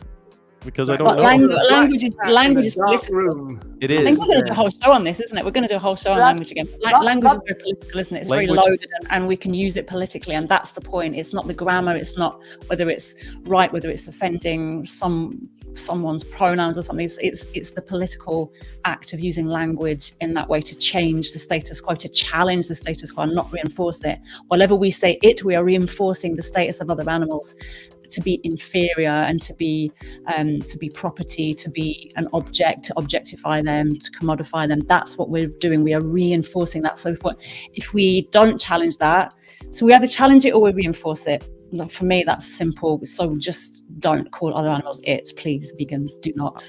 I agree with Death you. by I remember hanging. the last death by hanging. I remember the last time you chastised me about it, and I You rang a bell. yes. We rang a bell, Scar. I don't think we. Well, and then I was like, well, why do I do it sometimes and not others? And then I realized if it's a real animal, if I see a squirrel, I always say he or she. If I see like a squirrel in front of me, I always say he or she. But if I'm talking about like Schrodinger's cat, I say it, and it's a strange thing that I do. I don't know. It's always the imaginary animal, like a unicorn. I would say it for sure, because I've never seen. There is no such thing as a unicorn. A dragon or something like that. I would say it. It's I don't know. The unreal. Anyway, more on that in the future, guys. Thank you so much for joining us. We have the Animal Rights Show every month on which day of the month? First Monday. First Monday. It's the first Monday. If you don't already have the bell on when it comes to the Animal Rights Show, please go to Roger's channel and hit that notification button. You can do that too here. If you guys are on Facebook, Twitter, or Twitch, if you're watching this show on any of those platforms, please come on over to YouTube and subscribe, and also join us next time where we'll actually be able to see your chat. The chat is on the Vegan Of Course YouTube. Oh, hey, we have someone on Twitch. So you Twitch watcher out there, thank you for watching all the way through. Please subscribe on YouTube. We're trying to get to 1K this month. That's the goal. Francione had a great story on a deer and people referring to them as it as soon as they considered eating them. Interesting. See, this is what Wendy's talking about, the status of the deer. She's totally right. I'm not debating that. I'm merely making excuses for myself. That's all.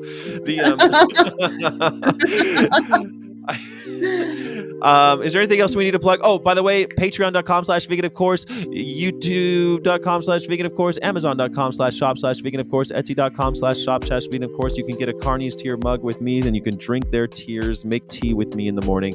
Thank you everyone for joining. What do you think, Wendy? Now, do you reckon I'm quite good There's at this, Dylan's on this back. keyboard now? I'm doing the outro song here. Oh, Yeah, you're very good at it. that's brilliant. I love it. It's a Woolsworth keyboard. Woolsworth keyboard. Oh, you should get a xylophone. Do you remember xylophones? That would be amazing. Like, That would be fun. Xylophone. I have a stylophone. We could play it. Anyway, I sometimes will play my stylophone. Oh, you mean xylophone that way rather than? oh, Oh, all right. Yeah. She yeah, means like yeah. the mini vibraphone, the xylophone. Did you mean the xylophone, the- Wendy? ding, ding, ding. Yeah, that one. Oh, okay. Yeah, Oh, Dylan, you're just getting very demanding on this show, aren't a you? It's metallic like- vibraphone. Roger, come on now. Guys, thank you so much, Nella. Thank you so much, Roger. Thank you so much, Wendy. My name's Skyjack Morgan. I am vegan, of course, because what else would I be? Some kind of asshole or something? Thanks for having us, Guy. Thank you. Thank you for being here, and we'll see you again soon. Bye. Thank you for having us.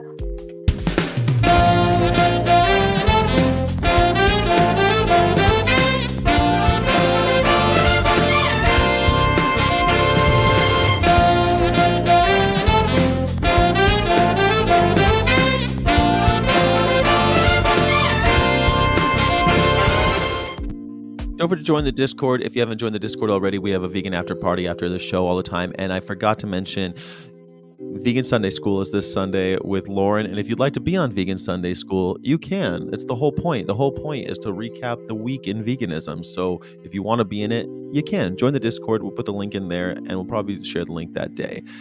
Thank you, everybody. I was told that when I do these little outros, sometimes when I hit end broadcast, you don't see it till the end. So I'm going to pause